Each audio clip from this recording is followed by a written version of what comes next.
आदरणीय मेरे प्रिय दोस्तों और भक्तों, अपने पिता और पुत्र के षड्यंत्र के तहत जो योजना बनाई गई, उस योजना के तहत अब पांडवों का वारणावत के लिए प्रस्थान होने का यह वृत्तांत आपके सम्मुख रख रहा हूँ। दोस्तों, उम्मीद करता हूँ कि यह सूक्ष्म वृत्तांत आपको पसंद आएगा। दोस्तों, ज़्यादा से ज़्यादा यह 7-8 मिनट का होने वाला है, अतः आपसे विनती है कि बने रहिए। इस वृत्तांत के अंत तक मेरे साथ आपका भी परोपकार होगा। तो दोस्तों, बिना समय गवाए आइए इस वृत्तांत को शुरू करते हैं। दोस्तों, इस प्रकार पिता और पुत्र यानी कि दुर्योधन, धृतराष्ट्र और दुर्योधन का षड्यंत्र सध जाने के बाद दुर्योधन तो धन और मान से प्रजाओं को अपनी मुट्ठी में करने लगा, और दूसरी तरफ धृतराष्ट्र के सधे और बंधे हुए कुछ चालाक मंत्रियों ने आकर यह कहना शुरू कर दिया कि वारणावत नगर बहुत ही सुंदर है और वहाँ एक बड़ा भारी समाज होने वाला है। धृतराष्ट्र के सिखाने से इस प्रकार की चर्चाएं वहाँ फैलने लगी। उसे सुनकर पांडवों का भी मन हो गया कि चलो चलकर देखते हैं उस समाज को। तब धृतराष्ट्र ने जान लिया कि पांडवों के मन में अब कुतूहल उत्पन्न हो गया है। उसने एक दिन उनसे कहा कि कई बार आकर लोगों ने मुझे सूचित किया है कि वारणावत नगर बहुत ही सुंदर है, वहाँ तुम लोग कुछ उत्सव देखना चाहो तो मैं उसका प्रबंध कर दूं।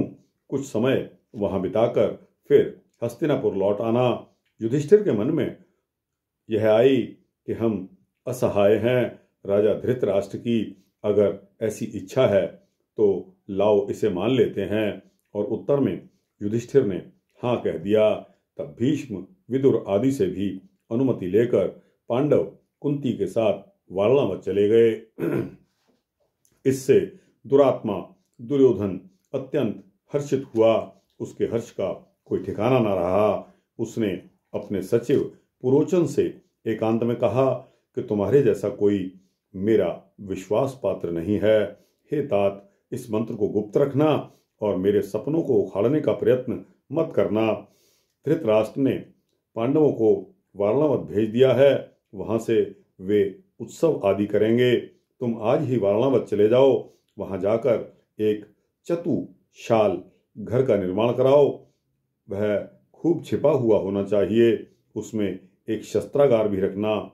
सन, राल आदि जलने वाले पदार्थ उसकी दीवारों के बीचों बीच इस तरह भरवाना तथा घी, तेल और लाख मिट्टी में मिलाकर बने मसाले का पलस्तर दीवारों पर कराना। सन, बांस, घी, लकड़ी जहां मौका देखो उस मकान में इस प्रकार लगवाना कि पांडवों को या अन्य लोगों को इस पर संदेह ना हो। ऐसा निवास स्थान बनवाकर उसमें कुंती को, उसके पुत्रों को हित मित्रों के साथ ठहरा देना। उनके लिए आसन, शयन, यान आदि तो अच्छे से अच्छा प्रबंध करना। जब वे लोग विश्वस्त होकर उसमें रहने लगें, तब कभी भी उनके सो जाने पर उस घर में आग लगा देना और यह दरवाजे से शुरू कर देना।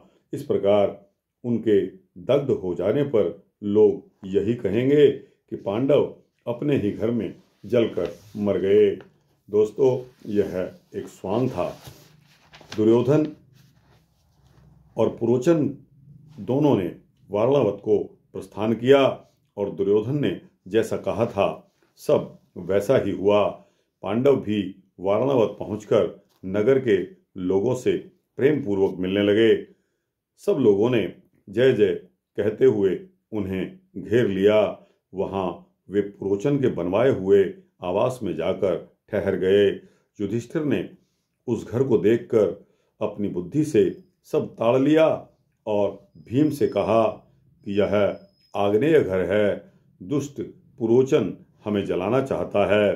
भीम ने कहा, यदि आप ऐसा समझते हैं तो अच्छा है, जहां हम पहले थे वहीं चलते हैं। युधिष्ठिर ने कहा, यह ठीक नहीं होगा। हमारे संदेह को यदि पुरोचन भांप गया तो वह बल का प्रयोग करके हमें और भी शीघ्र जला सकता है, क्योंकि उसे निंदा या अधर्म का भय बिल्कुल नहीं है। दुर्योधन विष आदि प्रयोगों से भी हमें नष्ट करवा सकता है। अतएव हमें चाहिए कि हम आज ही इस घर से बाहर निकलने के लिए एक गुप्त सुरंग नीचे बना दें, ताकि emergency, in case of emergency, हमारे लिए एक निकास यानी कि एग्जिट द्वार बन जाए। तो दोस्तों, इस तरह का दुर्योधन और उसके सेक्रेटरी पुरोचन के बीच में पांडवों को वारणावत भेजकर जो मारने का यह षड्यंत्र था, यहाँ यह वृत्तांत समाप्त होता है। आपको कैसा लगा दोस्तों? अच्छा लगा हो तो इसको लाइक और शेयर करते हुए अपने दोस्तों, भक्तों, मित्रों, जिज्ञासुओं को अवश्य भेजना। और दोस्तों, इस चैनल को सब्सक्राइब कर देंगे तो आपको इसी तरह के भक्ति वृत्तांत सूक्ष्म रूप में मिलते रहेंगे। दोस्तों, जय श्री राधे, जय श्री राधे कृष्णा।